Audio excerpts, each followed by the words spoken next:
This beetle. I love these guys so much. Buddy, you're so cool. Look at that. He's just right here. Put him right back on his bark.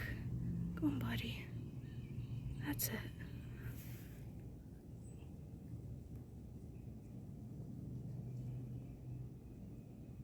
There. Is that cool or what? The horn structure on their heads is used for territorial disputes between males to flip opponents over. These beetles can also make a squeaking noise by rubbing their wings together. This act is called stridulation and can be used as a defense mechanism or to communicate with the colony.